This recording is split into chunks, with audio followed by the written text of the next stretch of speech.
Don't forget to like, comment, share and subscribe, and do consider supporting the channel via PayPal or Patreon. You'll find the links in the video description.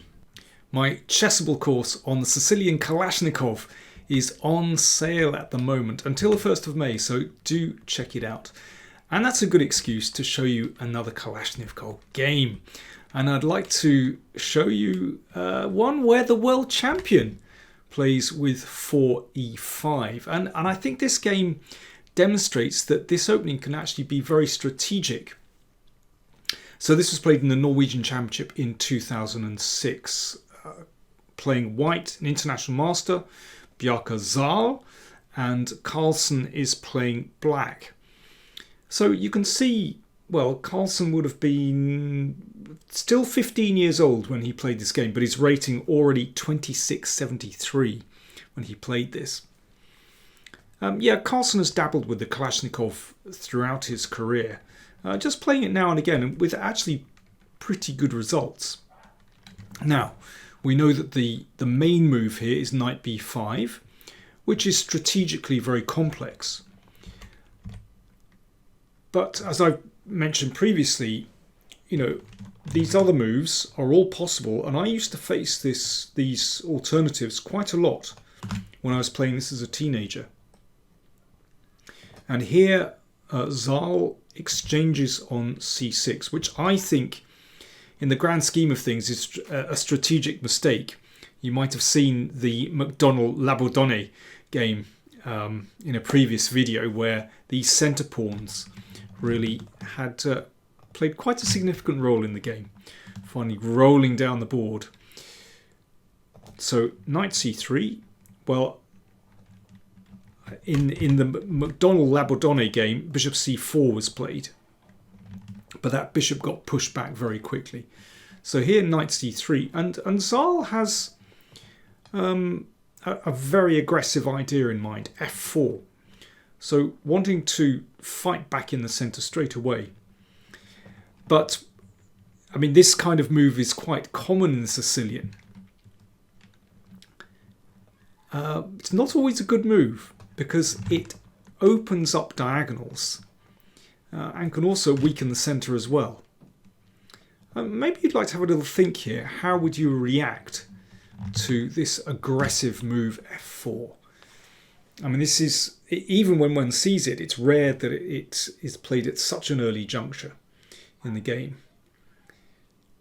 So you've got to really be on your toes here. But it's the kind of move, when I'm playing with black, that I love to see, because it can rebound on white so badly because it really loosens the position.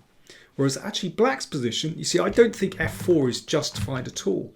There are no weaknesses in black's position. Okay, what would you do with black? Well, if you exchange, then that brings the bishop into a nice position, and I think white is all right there.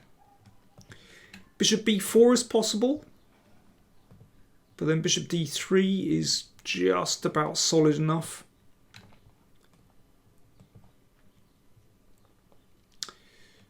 d6, well, you know, that could be taken. Queen c7 played. I really like that move. Very calm move. So just protecting that pawn. And if pawn takes pawn, queen takes, and actually the queen reaches a beautiful position in the middle of the board. This one's, this pawn on e4 is under fire. Bishop b4 is possible. Bishop c5 sometimes. Looks pretty good for black. So Sahl played queen f3 just to hold everything together. Fair enough. And here bishop b4 looks attractive, but bishop d6 is a really nice move, inviting white to exchange on e5, and then look at that bishop. Wow. Looking in all directions here. Just superb. And already I think black has a wonderful position. And there is a threat to take here. So Sahl decides to play f5. And again, that's kind of the move we want to see as black. So bishop d6 worked out perfectly, and only then moving the bishop to b4, and d5 can come, which will just attack the center. Now, you see, now that there's no pressure on e5, black can return to this strategic idea of breaking in the middle with d5. So from a positional point of view, this is a dream Sicilian position for black. And of course, once d5 comes, that will also undermine the f5 pawn. a3 played. Exchange on c3. Of course, if queen takes, then the e4 pawn drops. So bishop takes, excuse me, pawn takes. Now the pawns are damaged, and, well, who's better? Obviously black. Beautiful pawn center. Bishop d3. Queen a5. Now Carlsen goes on a little bit of an adventure. I don't think you need to do this. I think, you know, it's pretty simple just to castle here. But anyway, queen a5. The pawn is protected. And now castles. So queen c5 is interesting. Stop white castling for a moment. That's maybe the most challenging, but Carlsen keeps it simple. Castles. And now he plays, I mean, I find this very interesting. He plays it in a very strategic way. I mean, this is classic Carlsen in a way. He understands he has a positional advantage. Bishop a6 hits the rook.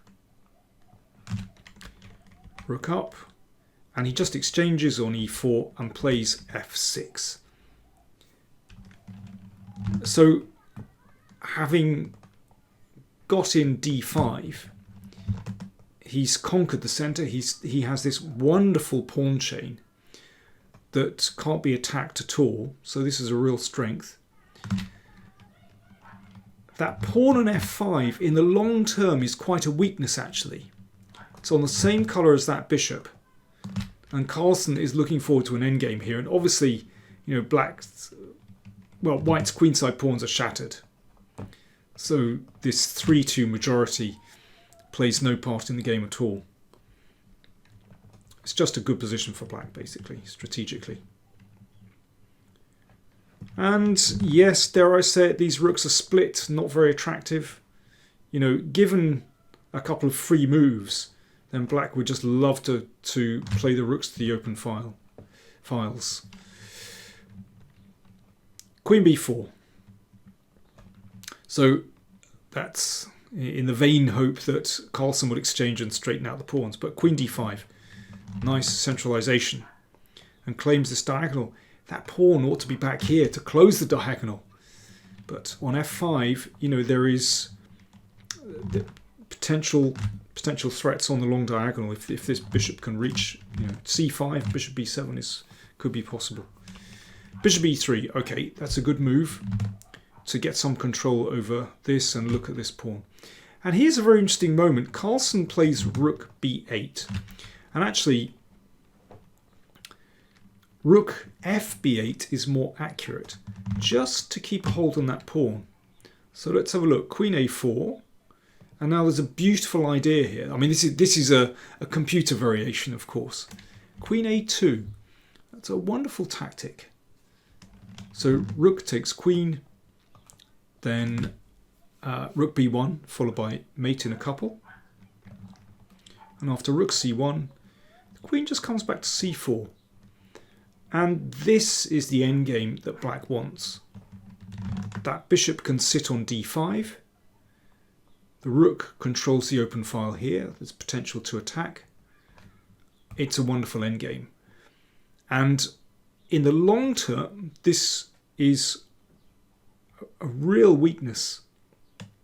White always have to keep tabs on that. And if the pawn arrives on g4 to protect it, then that one is potentially weak as well. So it's a rotten position. But I think it's a beautiful move, rook fb8. But in the game, rook ab8, and this isn't quite as clear because you can see that a pawn is on prise. That's the difference. So that variation just doesn't have the same effect. Bishop c4, black is better anyway. Rook d2 hits the queen. Queen b5. Exchange, and now white takes the a pawn. Funny thing is, in this position, actually, it's best not to take that. And if actually a4 is a stronger move, the rook comes back to protect it. a5, so that's kind of a threat, so a6, and then bishop b6.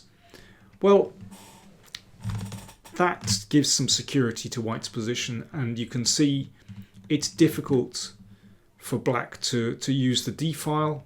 I mean, the bishop will come here at some point. Black is obviously better, just because the pawn structure is superior, but it's not that clear. But clearly Sahl wanted to grab a pawn, which is kind of understandable, but now Carlsen takes control. Bishop d5, an important move, blocking the d-file. And actually that a-pawn is a goner. It's interesting. Carlsen could have taken here, but instead I think this is a really good move. Bishop e4. Just looking at the pawn on f5. So that is the weakness.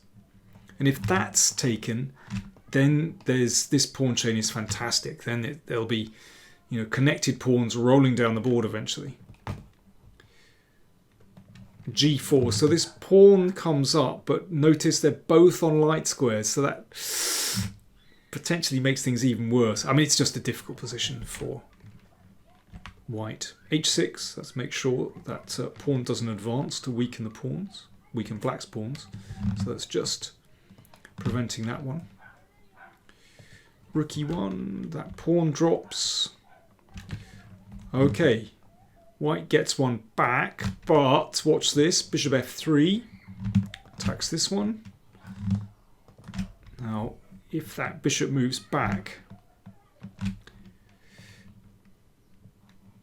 then bishop takes pawn. You can see how vulnerable that is, and actually, you know, I think ultimately white is lost here. You know, all these pawns look weak.